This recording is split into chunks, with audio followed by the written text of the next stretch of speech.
One day, I just noticed a cat head pop through that hole in the fence. She honestly just seemed really lonely. She was hungry. But she was terrified of humans. She didn't want anything to do with me. Anytime I tried to get her to say hello, she would just freak out and run.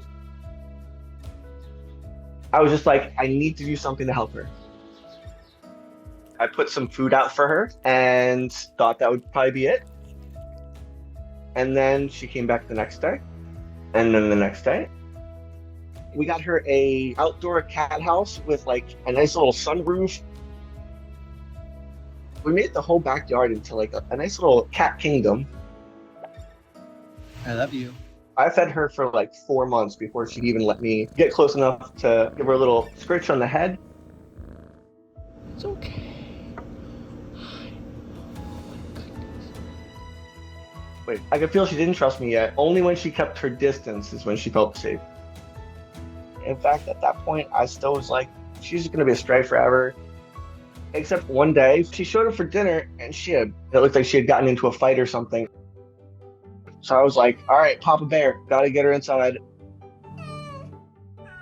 She freaked out and ran around for a little bit and then made her way down to the studio. You're walking around finally. She had what looked like a full belly.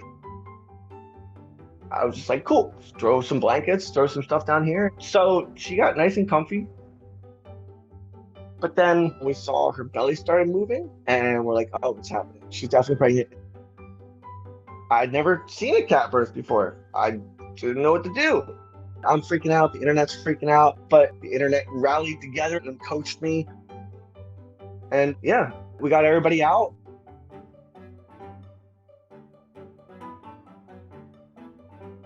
She had 4 babies. Because up to that point, she hadn't let me even pick her up ever. But during the labor, she totally let me handle her babies. It's okay.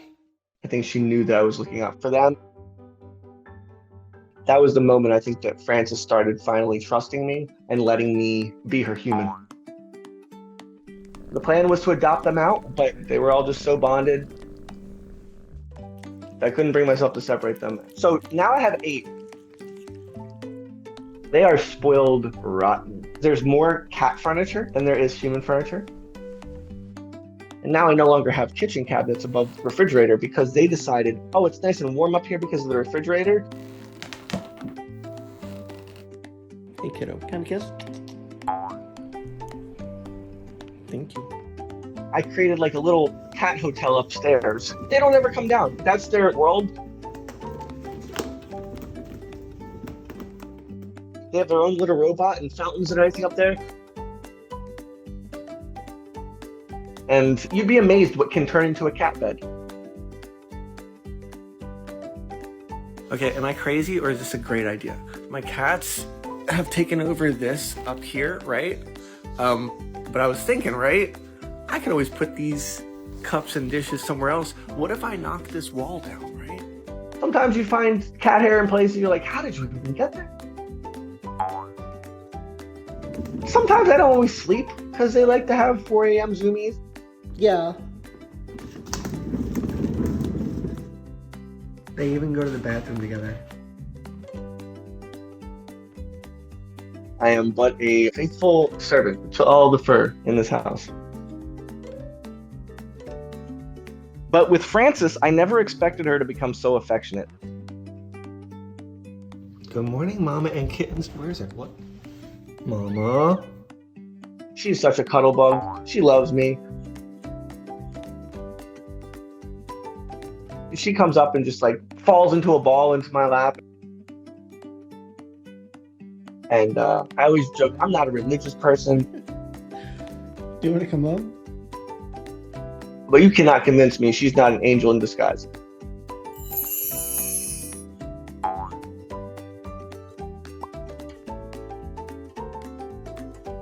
Because I remember when there was a couple nights she didn't come for dinner. God, there was multiple nights that I would be out with a flashlight in abandoned buildings in our block just looking for her. But I felt from the moment that I met her that I had like this responsibility to look out for her. Good morning. People do not believe me when I say that she was feral. And if you weren't there, you probably wouldn't believe it either. But earning her trust and watching her transformation, best feeling ever. Best feeling ever. It's awesome. When somebody's like, "You're a good cat dad," I think that's the best compliment that I get.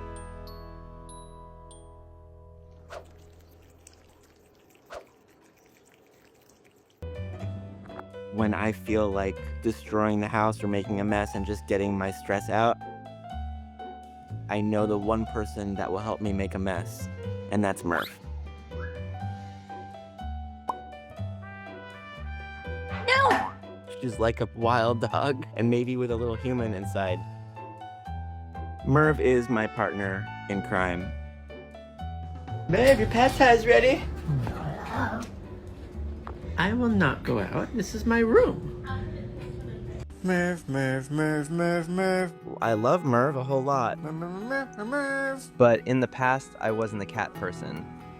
My wife, she sometimes works in an area of Los Angeles that has a stray cat problem. Merv. Merv, let go of Mama. Merv. And one day, I got a text from her saying, "Hey, there's a little kitty cat.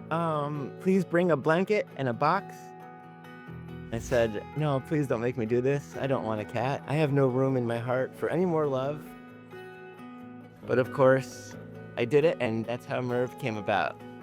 We found Merv just in this like abandoned park area, just drinking chemicals. She can barely walk. She had ants on her and bugs. I wasn't even really convinced she was a cat, and she was like trying to kill me, which happens sometimes with kittens. So it took a little time, and we made it work.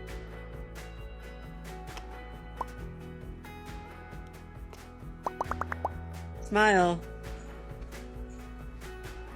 It's a video.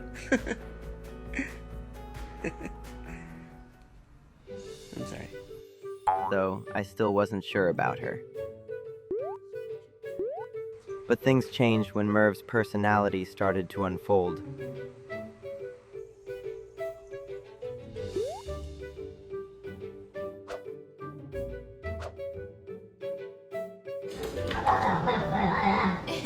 Want to show us? So who are you? Oh, Merv. Merv, are you Batman?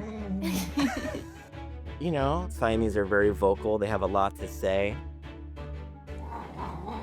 I love you. And the first time I ever heard her talk was when she saw a coyote out the window and she screamed "coyote." And I thought, well, there's not gonna be a coyote. But I looked out the window and there was a coyote, and you know, she saved my life. We have fish lunch, chicken, cucumbers. Merv, we have food in the fridge. We're not gonna go out again. We eat as a family. She tells me she loves me. I love you. She protects her birds. It's your bird. She screams to Bagagua. Merv loves Bagagua. Merv loves Bagagua. Merv loves. Give me 5.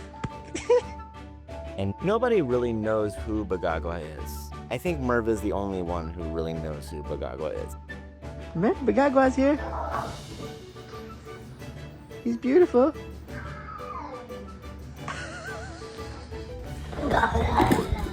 Oh my. So after that, she started crawling on me and just sharing my food with me. What's special about Merv Okay, be whoever you want. is she has wild interests that she obsesses over. She doesn't like the other normal cat stuff. Like, we don't do catnip. She doesn't really like to play with feathers. She just likes to be wild in a human way.